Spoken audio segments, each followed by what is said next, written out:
Hello, this is David Dean, and yes, I'm back. Been out for a little bit. Definitely was looking forward to doing this great and amazing video about the huge update for Season 11, and this is not that. Season 11 is just kind of sad, and I'm actually kind of glad they're doing a thing on time travel right now, because Save the World is definitely moving backwards.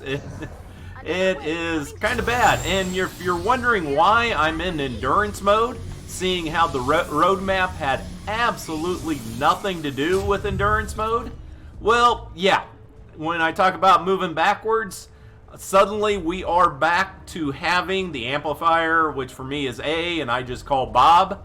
Amplifier Bob can now get attacked again. Also, we still have it where spots like this can attack multiple amps. So now the beach amp once again can get attacked from the north. I don't know who's doing their quality testing, if they're doing any testing before they put out an update, but once again, the update moves us backwards and not forwards. And also, nice little note, my key bindings were all reset when I came in, so the first time I went to put down my constructor base, couldn't get the trap wheel. So there we go. We'll head over to the patch notes while the little gremlin guys eat me up. And on this, the patch notes, there's a few little nuggets in here that are halfway decent, but a lot of this is just rehashing the same thing from the past. We do have a new soldier. I'll show you that here in a bit. But then again, we got Plague Doctor Igor returns. That is one good thing about in the patch notes. Previous mythic heroes that I know a lot of people want for their team perks, you will be able to get those in the months coming. But yeah, kind of sad for those people who've been playing the game for a while. They are very, very slowly trying to fix the AFK leeching issue. They have a thing in here about they reduce the time before AFK players will be removed from matches.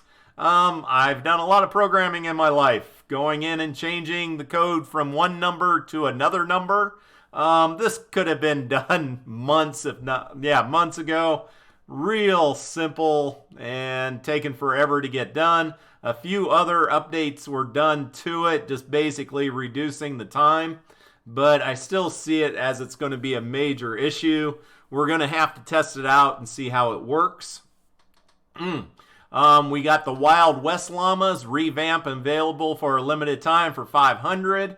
The week of the 22nd, we get a quest line, Haunted Hotel quest line, Sweet Dreams Commander, New Spooky Outlander, and the Gravedigger returns. For the first year, or right after the Gravedigger came out, it was a huge deal because it had great perks on it, and no other weapon had those perks because they were static. But when they put in the system of where you can change up your perks to a weapon, suddenly the Gravedigger just kind of became another weapon with a cool skin. I will give it that. And just wanted to add up here really quick. Yeah, we don't even have the quest line, a new quest line in this first week.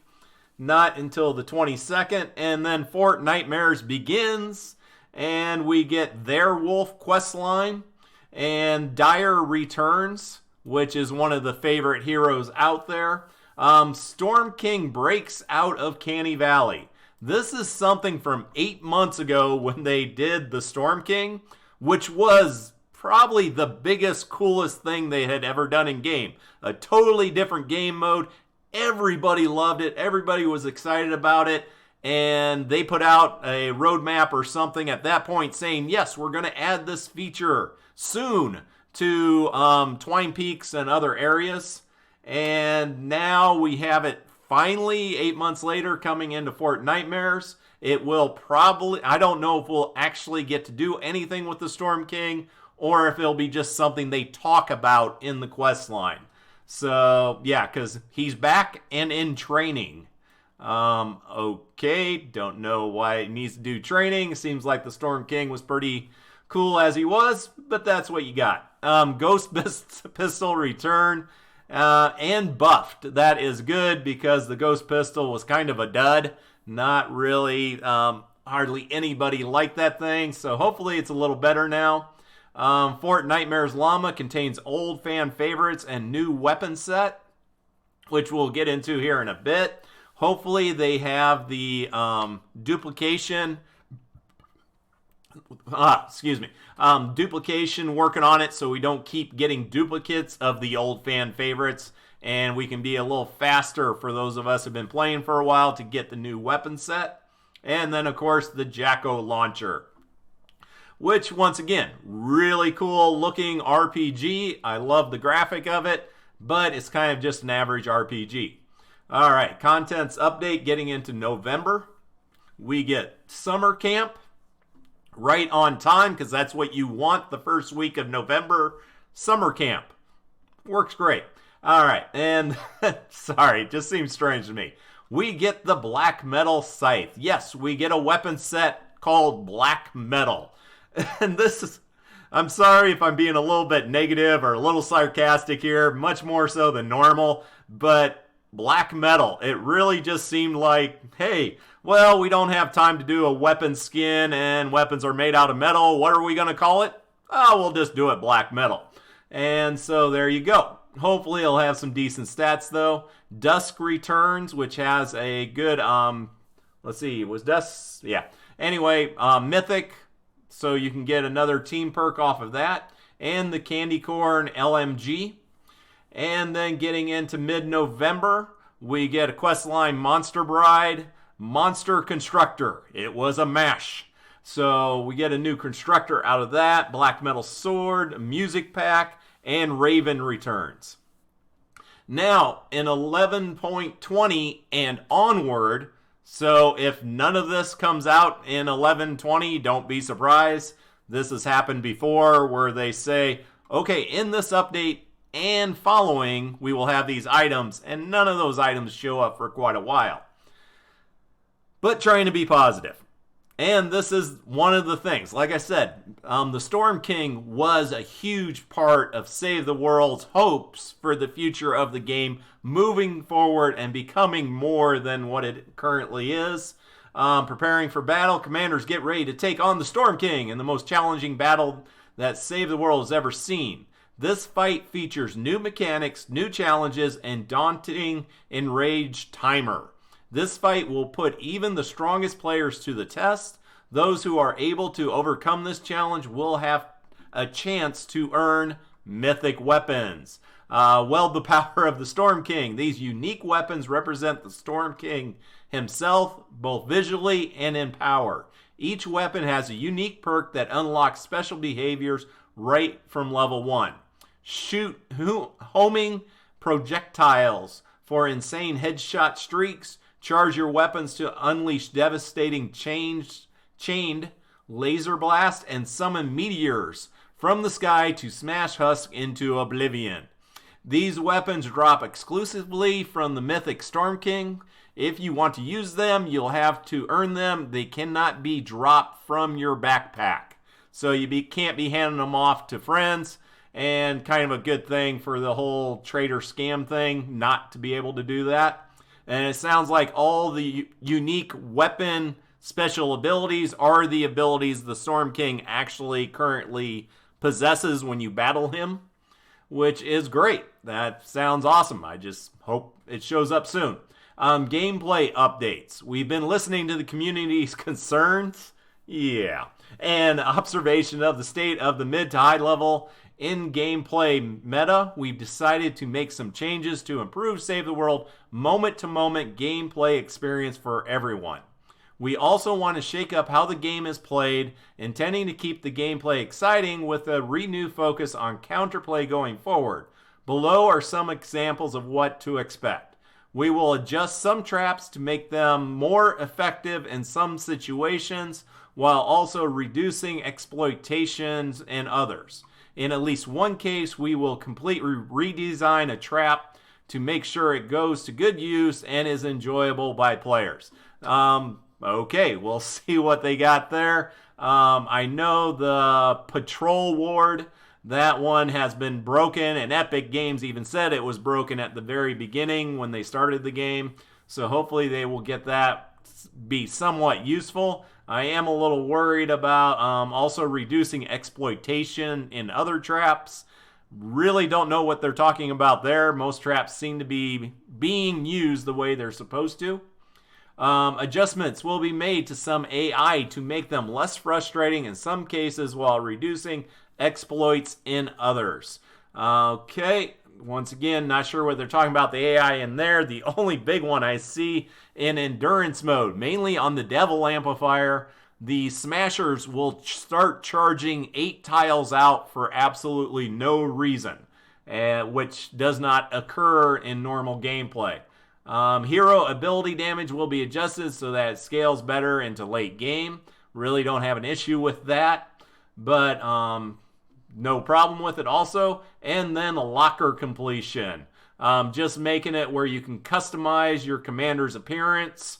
Wraps will be available for all ranged weapons, melee weapons, and your hoverboard. I don't care about wraps for my weapons, but definitely would like it for the hoverboard.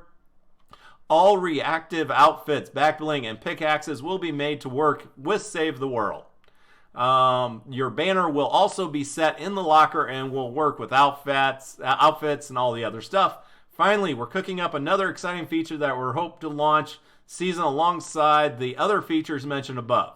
We aren't quite ready to share the details on this just yet, but we'll have the blog ready to highlight details closer to its release.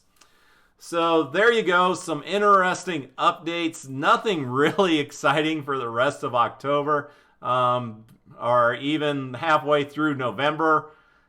Basically kind of holding out for the Storm King. And I guess that's where it goes. This is what I was looking for.